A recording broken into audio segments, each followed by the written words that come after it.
P-6 Farms is open twice a year for Easter and their fall festival, but most of their extra attractions are only for their fall festival. So, what are the benefits of visiting during Easter? Find out in this review. For starters, the price of this event is fantastic.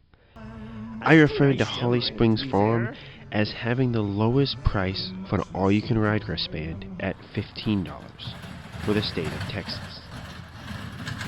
And while that is true for a gate price, most farm parks have pre-sales that offer discounted rates, and if you buy during this time, you can normally save up to 40%, which is a great deal. For P-6 Farms, their flash sale brings the price down only 25% during this time. But that's to $11.95, or $13.71 after taxes and fees, which makes it really hard for me to say no to buying one of these tickets, as Cyclone is a fun coaster, and this is also the closest park to where I live. The Easter event is a bit shorter, normally just the weekend of Palm Sunday and Easter itself, with the park closed on Easter and Easter Monday, but it will be open on Good Friday. Dewberry Farm will try to be open most weekends in March and April for their Easter Fest as well, so you can pair P-6 Farms with that park during this time. Big Rivers normally will have their water park open by April as well, so you can hit up all three of these parks if you'd like to get all of these smaller Houston coaster credits. Big Rivers is a bit more spotty if they'll be open in the month of March, and likely would only have dry attractions for adventure days if they are, but that would include their roller coaster. For the fall festival, crowds can become an issue with P-6 Farms, and Cyclone can routinely have a 20 to 30 minute wait after their first hour. Going during the first weekend of the Easter event, crowds did appear after the first hour, but it was mostly manageable.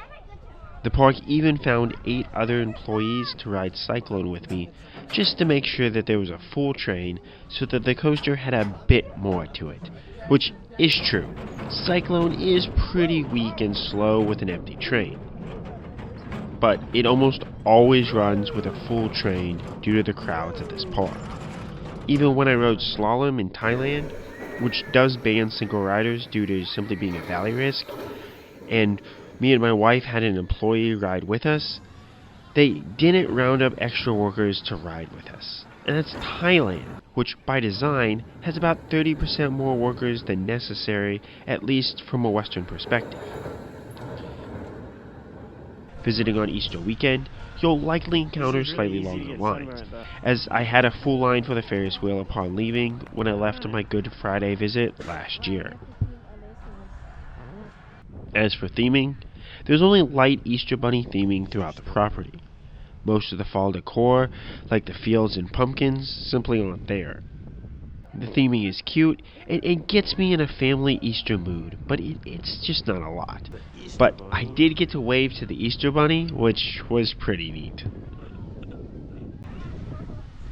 There are egg hunts for the kids. They seem to limit the kids at about 12 eggs, which was reasonable for the little ones. It's not a super fancy egg hunt, but it's nice for those who want a little Easter activity to add on to their visit.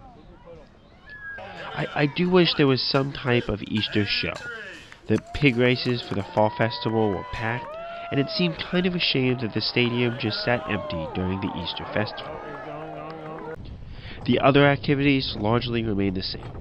These include the cow train, which might have a slightly different path during this time of year, the walk-through funhouse, which is old, but something neat to enjoy. The slides are fun, and great if you get to them before a line builds up. They told me that the blue one was the fastest on the day that I visited, so feel free to ask, as this seems to vary based on how they clean them in the morning. The Ferris wheel can also have a long line pretty quickly in the day, so I'd probably hit this up earlier rather than later if you're not looking to wait for a long time.